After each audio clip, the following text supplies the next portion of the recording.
Hi there. I have a thing. Looks kind of like a mouse, has an enter and a sk button on it, and doesn't have any actual mouse circuitry on it. And it's plugged in via an audio cable. When I first got it, I had absolutely nothing to do with it. I put it in storage and just thought nothing. But I've got a good idea for what to do with it now, and I did it. That idea, of course, as you can tell by the title of this video, is playing Tetris on it. And now, of course, here comes the question: how can you play Tetris with just 2 buttons? You need a lot more than that. You need to like move the piece, rotate, hold, and drop. And I've come up with a way of playing it with 2 buttons. So, left button alternates between being the right arrow key and the left arrow key. So first time you press it, it's the right arrow, then it's the left arrow, then it's the right arrow, and then it's the left arrow. And so that lets you move the piece left and right. Then the escape key rotates the piece. So every time you press it, your piece rotates.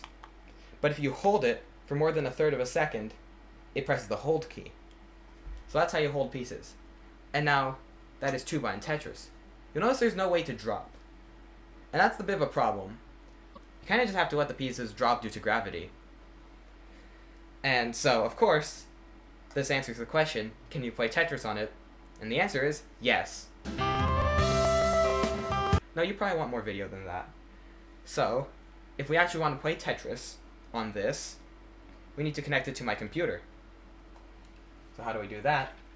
First thing, audio connector to header. Plug it right in. And now we've got a header. We've got pins. And now, the next piece is a breadboard and an Arduino Micro. Importantly, the Arduino Micro is based on the Atmega 32U4 chip, which has USB HID support, meaning it can emulate a keyboard or mouse or game controller or other thing of the sort. So, if we plug it in such that the left pin, which connects to the common pin on the mouse, is connected to ground, and the other 3 are connected to I/O ports, where in fact we only need the right 2, this one's a dead pin. We now have it connected to an Arduino. We can now programmatically read data from it. Now we're getting somewhere. And the somewhere we're getting to is my table.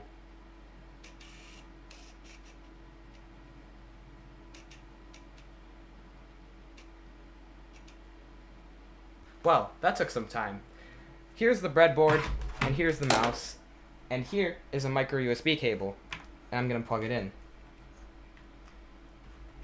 So now, this micro, and thus this mouse, are connected directly to my computer. Now on the micro, I've got the Tetrio program loaded, with the side note that this light will turn on when the next direction is right, so I know what the next direction is. And so now, if we look at my computer screen, we can see that I've got Tetrio open. And so with Tetrio, I've got a custom game that's mostly similar to 40 line, except it's only 4 lines, the gravity's higher, and there's a couple of input display, or like display stuff, because I like that. So now, we're going to start the game, and you'll see me play. Hopefully my camera doesn't die. It probably will.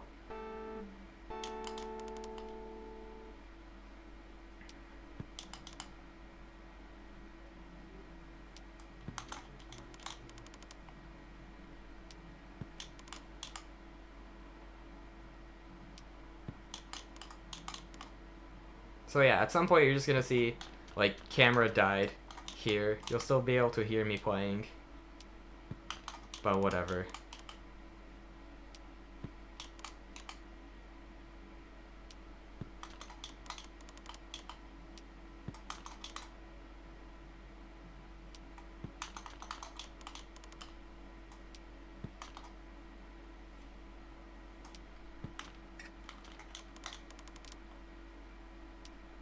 And there, we've done 4 lines.